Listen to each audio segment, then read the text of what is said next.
Motion poster के start में दिखता बहता खून, कंधे पे लगे आर्मी के बैज और देशभक्ति का संगीन म्यूजिक, ये तीन चीजें गवाह है एक ऐसे वॉर की जो जमीन के 15,000 फीट ऊपर हुई थी, जिस वॉर में एक भी गोली नहीं चली और ना ही बॉम्ब। लेकिन आज भी उस वॉर की यादों से चीनी सोल्जर्स कांपते हैं। The battle of Galwan.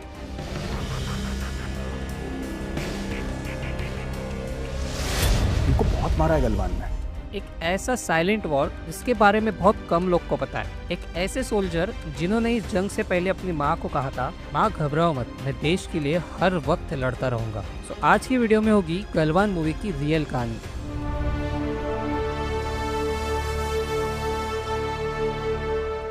जिसके साथ हम ये भी देखेंगे कौन थे वो सोल्जर जिसका रोल खुद भाईजान कर रहे हैं। जरा सोच के देखिए, एक ऐसा वॉर जहाँ एक भी बुलेट नहीं चली, लेकिन फिर भी दुश्मनी की रूह कांप उठी। एक ऐसी रात जहाँ लाठी, पत्थर और नोकीले तीर से वॉर हुआ। ये वॉर सबूत बन गया कि मॉडर्न वॉर कभी कभी पुरानी सोच से जीता जा सकता है ना डिट्टो मूवी वाली स्टोरी। दरअसल ये कहानी शुरू हुई कोविड में, जब पूरी दुनिया में लॉकडाउन चल रहा था, लोग घर के अंदर थे और बिजनेस बंद थे। तब लद्दाख के पीछे हिमालयों के बर्फीले चट्टानों पर कुछ और ही चल रहा था, गलवान वैली, जहाँ से लाइन ऑफ एक्चुअल कंट्रोल यानी LAC गुजरती है। एक ऐसी बाउंड्री है जिसका ना कोई एग्जैक्ट मैप है और ना फिजिकल फेंस। यहाँ एक म्यूचुअल अंडरस्टैंडिंग है इंडिया और चाइना में कि इन दोनों देशों के आर्मी यहाँ जा सकते हैं, फेरा दे सकते हैं, लेकिन बिना किसी एग्रेशन के, क्योंकि इंडो चाइनीज पीस एग्रीमेंट के कुछ रूल बनाए थे जिसे कॉन्फिडेंस बिल्डिंग मेजर बोला गया। इसका एक ही रूल सेट किया था कि नो फायर आर्म्स,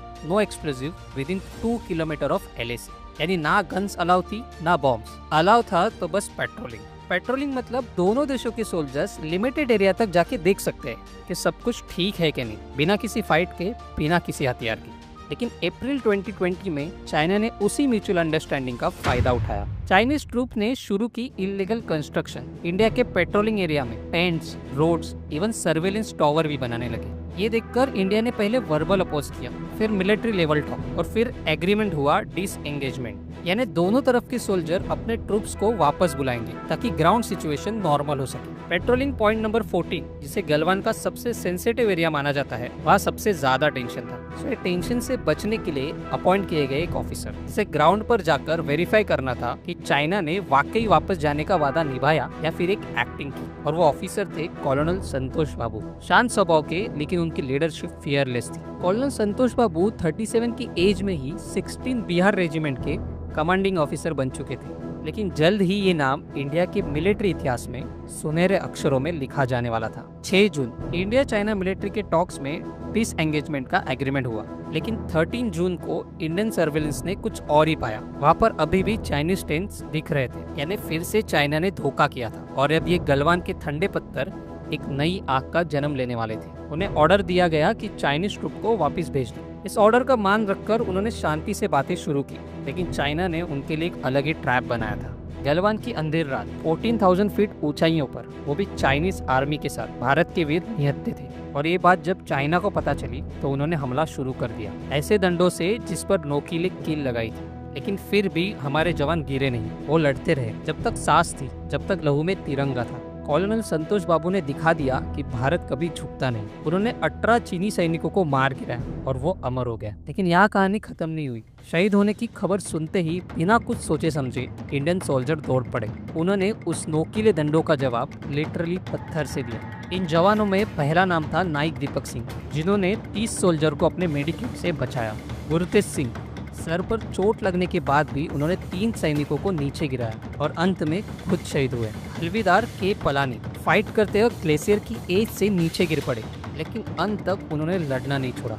हर पोस्ट पे भारत के वीर खड़े थे और उनकी चीख थी, जय हिंद। धीरे धीरे करके चीनी वहाँ से भाग गए और जीत हमारी हुई। इस घटना के बाद गलवान पोस्ट पर एक मेमोरियल बना। वहाँ लिखा था, they evicted the enemy but never return. और चाइना उस रात के बाद उनमें हिम्मत नहीं हुई कि वो वापस वहाँ आए। आज भी चाइनीज आर्मी उस रेजिमेंट में जाने से डरते हैं, क्योंकि उन्होंने देखा है कि भारतीय जवान बिना बुलेट के भी बैटलफील्ड जीत सकते हैं। कहते हैं वीरों की वो जय हिंद वाली चीख आज तक चीनियों के जहन में है। भले ही इस घटना में कॉलोनल संतोष बाबू अमर हो गए, लेकिन उनकी शूरवीरता आज तक जिंदा है। जब उनकी बॉडी को हैदराबाद लाया गया तब उनके बेटे ने माँ से पूछा कि पापा कब आएंगे। उस सवाल का जवाब देश कभी नहीं दे सकता, लेकिन उनकी कुर्बानी का जवाब जरूर दिया गया, रिस्पेक्ट से, मेडल से और यादों से। कॉलोनल बाबू को मिला महावीर चक्र और दीपक सिंह पलानी और गुरुतेज सिंह को मिला वीर चक्र और 16 बिहार रेजिमेंट को मिला एक टाइटल गैलेंट्स ऑफ गलवान। और इसी इंस्पिरेशन को लेकर आज एक फिल्म बन रही है जो है बैटल ऑफ गलवान,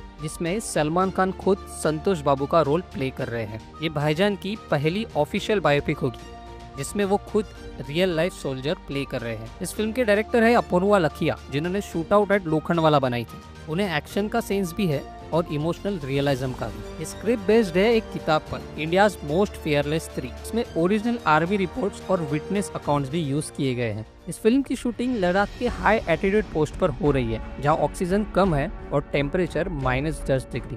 सलमान ने रोल के लिए खुद फिजिकली और मेंटली ट्रांसफॉर्म भी किया है। हाई एल्टीट्यूड मिलिट्री ड्रिल्स किए, army style fitness routine adopt किया और डायलॉग डिलीवरी के लिए खुद हैदराबादी भी सीखी। उन्होंने आर्मी इंस्ट्रक्टर के साथ हैंड टू हैंड कॉम्बैट और साइलेंट अटैक सीक्वेंस भी रिहर्स किए हैं। इस फिल्म के वॉर सीक्वेंस में बुलेट नहीं हाथापाई होगी। कॉलोनल संतोष बाबू की वाइफ की रोल प्ले कर रही है चित्रांगदा सिंह।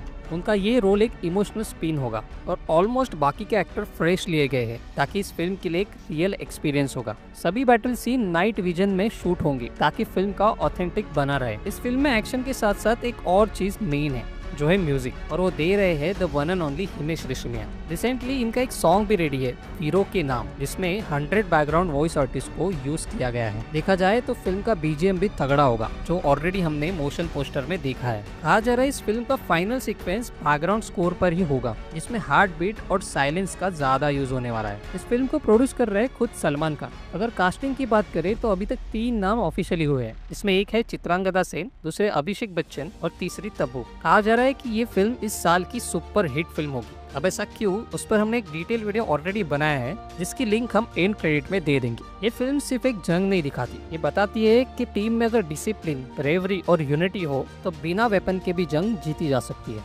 गलवान की कहानी शॉकिंग है, रियल है और इंडिया की दुश्मनों के लिए एक वार्निंग भी है। जब इंडिया शांत होता है तो समझो वो स्ट्रेटेजिक पेशेंस है, और जब इंडिया लड़ता है तो 1 इंच भी नहीं छोड़ता। सो बैटल ऑफ गलवान एक ट्रिब्यूट है उन लोगों के लिए जिन्होंने अपनी जान देकर हमें सिखाया कि देश की मिट्टी सिर्फ खेती लायक नहीं, शहीदों का लहू भी उसमें मिला हुआ है। ऐसी कहानियां बहुत कम लोग को पता है, इसीलिए हमने वीडियो बनाया ताकि ये कहानी सब तक पहुंच सके। अगर आपको ये कहानी छू गई है तो आप इसे अपने दोस्तों के साथ शेयर कर सकते हैं। ऐसी एक और कहानी है जो बहुत कम लोग को पता है, वो है मेजर मोहित शर्मा की कहानी, जिस पर अब धुरंधर मूवी बन रही है। अगर आपको इस कहानी के बारे में भी जानना है तो स्क्रीन पर दिख रहे वीडियो पर क्लिक करें, और ऐसे इंटरेस्टिंग टॉपिक के लिए चैनल को सब्सक्राइब करना ना भूलें। हम फिर मिलते हैं एक नए इंटरेस्टिंग टॉपिक के साथ। Thank you for watching.